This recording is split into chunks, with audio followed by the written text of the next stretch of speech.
18 flags, one machine. The hidden network controlling the world. Welcome to Wake Up Canada News. I'm Brad Wilder. This next article was researched and written by one of our Wake Up Canada News contributing reporters. Germany, New Zealand, Canada, United Kingdom, France, Poland, Australia, Israel, Italy, Sweden, the Netherlands, Belgium, Spain, USA, Japan, South Korea, Argentina, even Brazil. People see 18 separate nations, but when you watch how they behave, they move more like one machine with different flags pinned to the front. They shift policies in unison, push the same narratives, enforce the same restrictions, and even run their elections like synchronized theater. Different leaders, same script. People call that coincidence. I call it coordination. These countries aren't just aligned with the U.S., they're plugged into the same elite operating system that's been steering Western institutions for decades. The same financial blocs, the same intelligence networks, the same global NGOs, foundations, corporate giants, and supranational bodies that sit above governments but somehow shape all of them. The public only sees countries. The elites see assets. The structure is identical in every one of these nations. The media ownership, the corporate pipelines, the bureaucracies that never change, the pressure points that always get exploited. Voters feel like they're choosing leaders, but all they're doing is rearranging furniture in a house they don't own. The architecture underneath never moves. Watch the pattern. Migration policies cloned across continents. Pandemic responses copied word for word.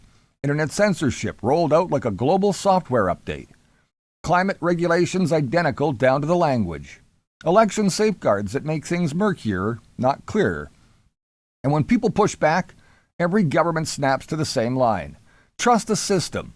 You're the problem. This isn't 18 nations acting independently. It's one network with 18 outlets. At the top sits the real layer of power, the Bank for International Settlements, the IMF, the World Bank, NATO, the WEF, and the Five Eyes Alliance. These institutions write the frameworks, the monetary policy, military alignment, surveillance standards, digital regulation that governments quietly follow. By the time a policy hits Parliament or Congress, it's really already decided. Below them is a political class performing democracy like a stage play. Speeches, campaign promises, but no real authority. Their job is to manage, not lead. That's why every country moves in lockstep. The script is written far above the people reading it. Next come the intelligence agencies, CIA, NSA, MI6, CSIS, Mossad, BND, DGSE. They gather information, yes, but they also shape it. They control what governments can say, what the public is allowed to know, and what counts as the truth.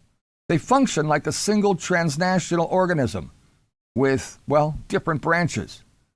Then corporate power, BlackRock, Vanguard, State Street, Big Tech, Big Pharma, all defense contractors, they influence the elections, pressure governments, dictate regulations, and control global data. They are the modern secret societies, private, interconnected, and untouchable. Below them, the think tanks, the academic elites, Harvard, Oxford, Yale, CFR, Chatham House, Rand, Brookings. They manufacture the worldview politicians repeat, defining the narrow boundaries of acceptable politics. Anything outside their doctrine becomes misinformation or extremism. Mainstream media turns all of this into the public narrative. They distract, divide, and hide the structure operating above them. And at the bottom is the public. Billions convinced that they live in a democracy because they get to vote every few years, unaware that the real decisions are made in private networks that never change with elections. But inside this massive system, there are white hats, insiders who refuse to obey the script, whistleblowers, analysts, investigators, diplomats, journalists, intelligence officers. They are the fracture lines, the proof that even the most coordinated system can never fully control every mind within it. The truth is simple. The world isn't run by countries. It's run by a connected elite class operating above them. And the only things slowing that system down are the white hats fighting it from the inside. Thanks for watching Wake Up Canada News. Please like, share, and follow us on any of your favorite socials, including Facebook, YouTube, Rumble, BitChute, and our website at wakeupcanadanews.com. Till next time, remember you're the voice, and it's time to make it count. I'm Brad Wilder. I'll see you soon.